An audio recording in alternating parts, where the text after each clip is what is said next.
So we are going to start off with news in video gaming.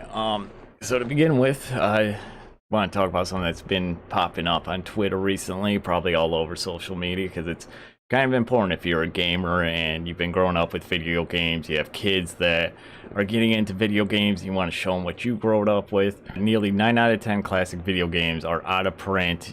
Classic games are going out, are slowly being phased out permanently, endangered, I guess is the best way to put it. This is how this article puts it. But yeah, video game preservation is now more important than it's ever been, I think, because a lot of the stuff I grew up with even, and my siblings grew up with, are being, lost to time, I guess. It's just, I guess, the matter of the times changing, new video games coming out, old games not being as popular unless they're being remade, or, something to that extent. People just don't care as much as they used to.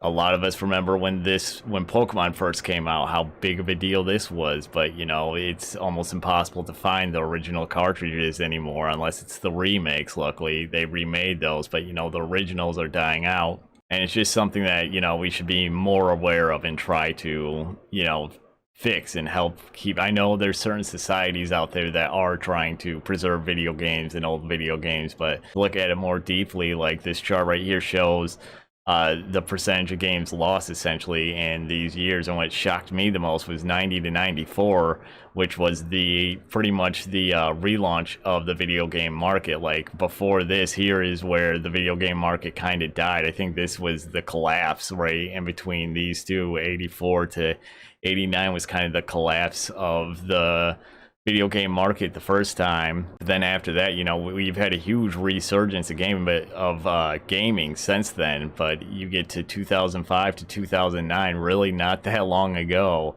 and even these games are starting to get to that 25% mark. But I understand they're old, but they do hold significant value to a lot of people that grew up with these. PlayStation 2, something that we hold as one of the best generations of gaming, one of the best consoles, had some of the best games, clocked in at nearly 12% loss. That's crazy to me. I do wonder how much of that is a lot of the kind of horrible games. There were a lot of just kind of almost shovelware games put on the PlayStation 2, so I wonder if it's a lot of that. But even still, there's a lot of games that we're losing out on, our children will lose out on, my great-grandchildren or my grandchildren will lose out on. So it's just kind of sad, and it's something that luckily is being addressed, but it's kind of one of those situations where, is it too little too late? Did we wait too long? I know people like the Completionist have talked about this for a long time. He has kind of his own thing that he does to help,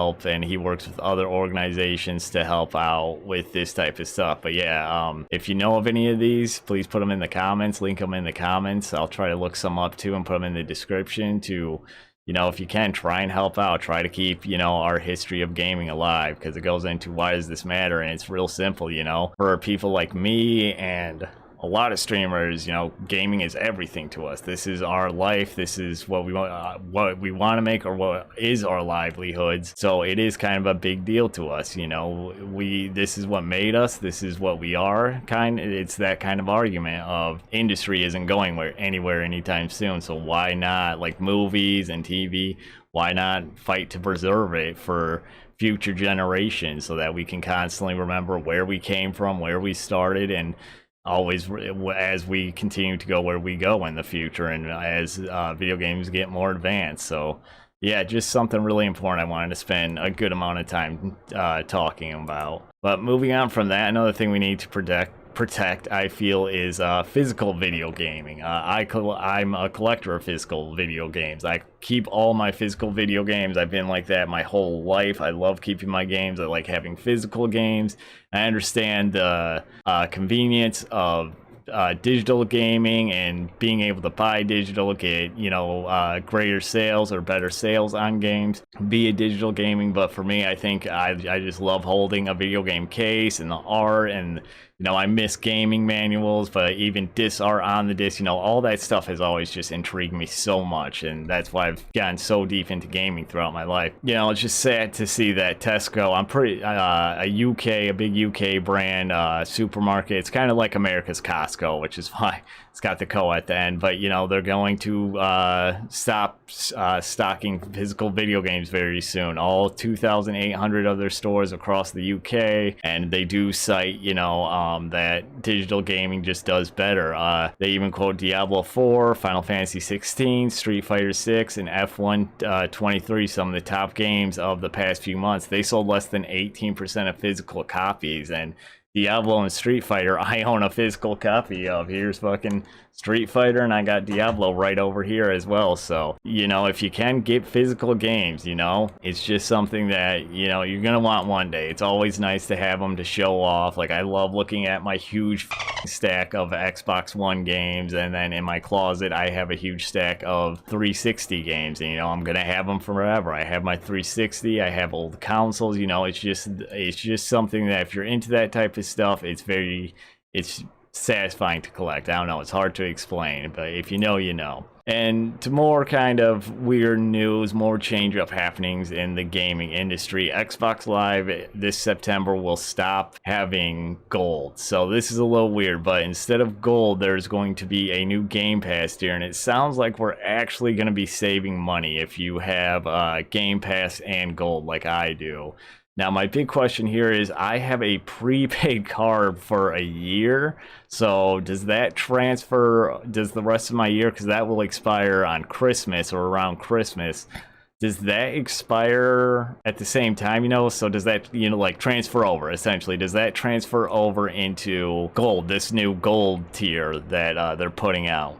But it's going to be priced at $9.99 per month, or $59.99 per year, and that's either the same, or was it like $100 per year for gold? I don't think so. I think it was $60 per year. No, it might have been. I can't remember. Put it down in the comments if you remember, because I always just get the card. So, but yeah, it'll give you 25 games, so you're not getting the full Game Pass. It sounds like you're just getting like a fraction of Game Pass games. So it does seem like you're also still gonna have to pay another, was it $12.99 per month for Game Pass. I'm still a big supporter of it, and think for the most part it's worth it for all the games on there, all the titles you can get, and all the day one games coming out right now, and especially with the Activision deal finally going through, which we'll talk about here in a minute.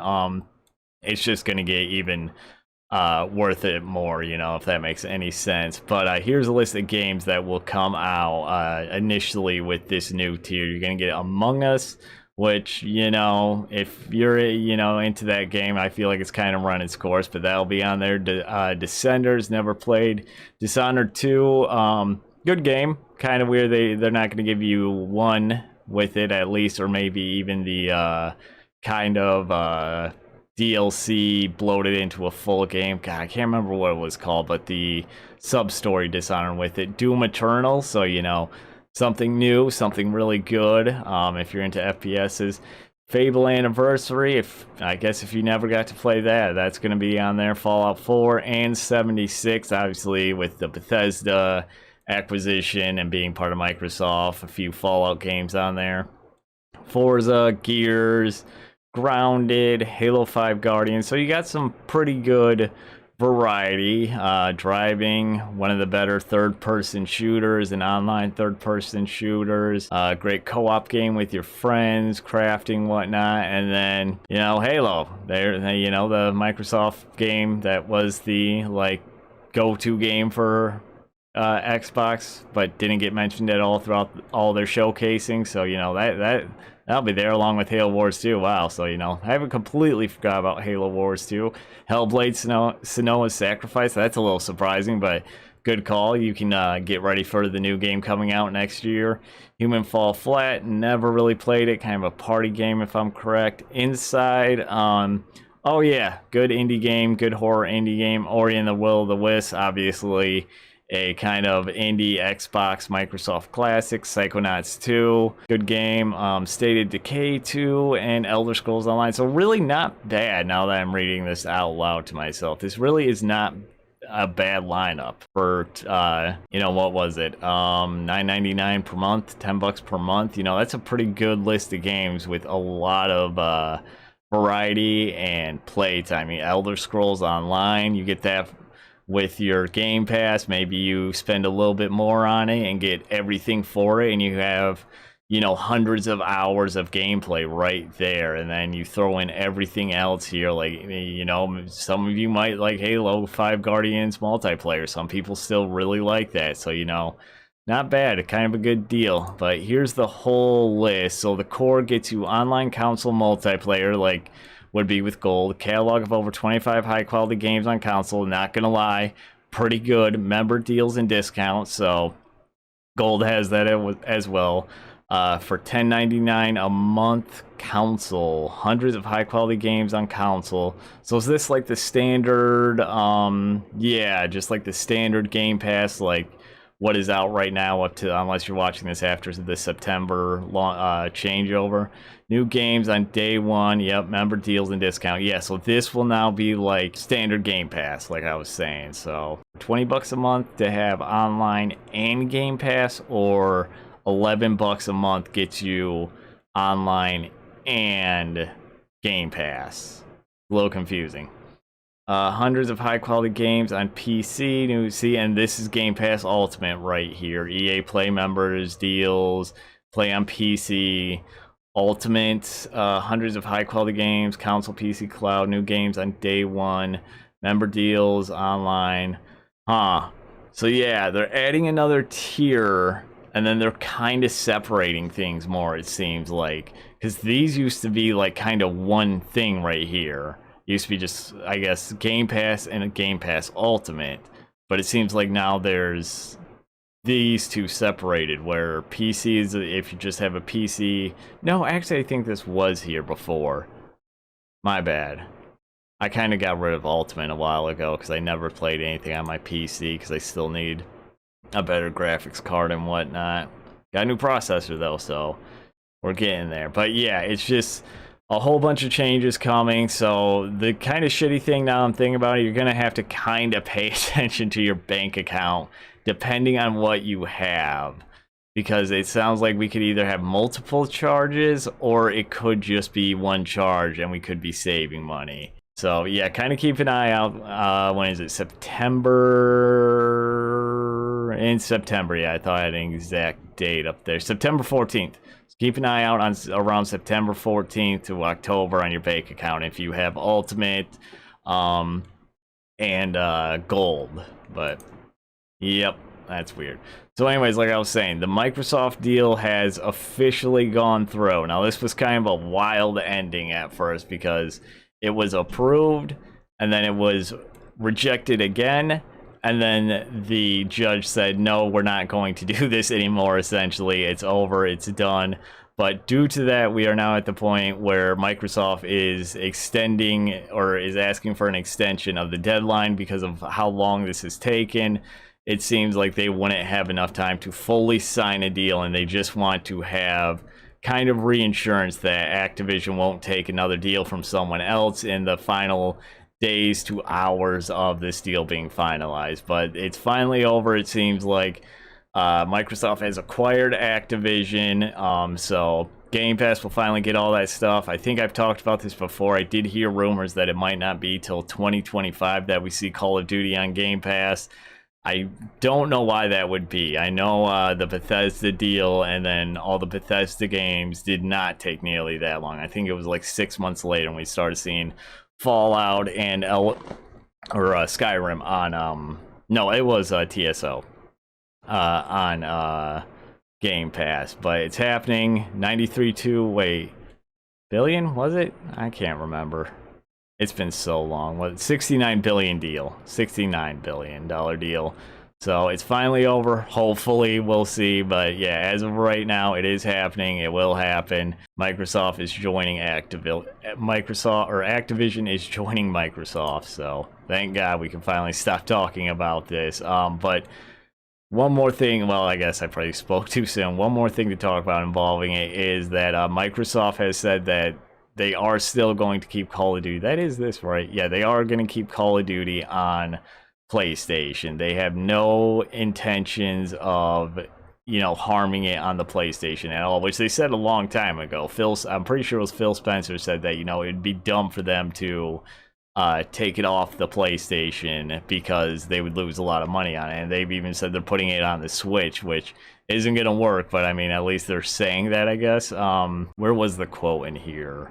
From day one of the acquisition, we've been committed to addressing the concerns of regulators, platform and game developers and consumers. Microsoft President Brad Smith said in a tweet, even after we cross the finish line for this deal's approval, we will remain focused on ensuring that Call of Duty remains available on more platforms and for more consumers than ever before. Yeah, like, why would they want to take it away from consumers and players who would pay for it? Like, that makes no sense. So that never made much sense. It was probably drummed up by Sony Twitter fanboys who were just, all ravaged up about this, but not gonna happen. You can still play Call of Duty on pretty much whatever system you have, even if you have a Switch and it'll run at 1 frame per second. You can still do that if you feel like. You can spend your money on that, so don't worry, it will be everywhere still, and there will be more Call of Duty whether you want it or not. But now for some kind of bad news, something a little bit more confusing to me. Payday 3 has announced that they have a always online connection for their game, which Diablo 4 just did this, and people were pissed about it. We saw the consequences of the hardcore characters getting lost from game servers crashing, so why they are choosing to do this in the wake of that, I have no idea. But in a live stream, who was it? The brand director said, you're gonna have to always be online. He was asked if you can play single player offline. No, you will be able to play by yourself, but I believe you will have to have a connection in order to play because it's made in Unreal Engine. I don't think that's a fucking good reason, and has cross progression and cross play. I do believe we need you to be online. No, you don't. No, you don't. I mean, if we're offline, then there doesn't need to be cross progression or cross play until we connect it back online. Like, that's just the most flimsy fucking excuse I've ever heard. I don't think using the Unreal Engine has anything to do with it either. I'm pretty sure the Unreal Engine will work whether you're online or offline, since it's not a server. It's just an engine you make the game with. It's not in the fucking system or on the fucking internet, I don't think. I could be wrong there, but something does not feel right there. I mean, everything doesn't feel right there, but yep, just some really horrible news that's probably gonna take to Twitter badly and Reddit badly. People are sick of this always online bullshit, especially if you're just playing the single player story. Again, I could understand if you're playing online, but if you just want to play the story offline, let's say your internet isn't working, their servers aren't working, Xbox's servers aren't working, Sony servers aren't working, a myriad of things, or a myriad of reasons that you would want to play offline for a little bit, but now more and more games are making it so you can't do that. So we're talking about video game preservation. Maybe we shouldn't preserve these video games, since if we ever lose internet for some reason, we can't fucking play them in the future. So yeah, it's sad. I don't know what the fuck they're thinking there. But on to one last final thing. Dave the Diver and Only Up have become this summer's biggest hits so far. We only got little over a month left of the summer, sadly. But Only Up you've probably seen everywhere because everyone's streaming it. Speed running it is at an all-time high right now, so I don't think I have too much to say about that. Dave the Diver, though, I have started seeing, and I thought it was like a joke or something. I thought it was just like an ad game, but apparently it's a legit thing. It is actually blowing up on Steam. Close to 33,000 people reviewing it on Steam, giving it overwhelmingly positive reviews and a current score of 10 out of 10. For an indie game, man, that is just truly impressive. Like, Only Up, we all know why that is so popular. The rage clips, the hardcore nature of it, all that shit. But Dave the Diver, I gotta give some credit for it. This kind of came out of nowhere. I haven't seen too much out of it at all until, you know, like a week ago, where it seemed like every other person was posting something about someone playing Dave the Diver. So congrats to these two games for, you know, this shit. You always love to see a small studio make something like this and really go big with it. So yeah, really cool. But thanks everyone for watching. We're gonna call it good here. Make sure if you're new here, you go down below, check out the links, hit all the buttons, do all the usual YouTube shit. I think that's everything. So yep, have a good one, and hopefully I'll see you back here soon.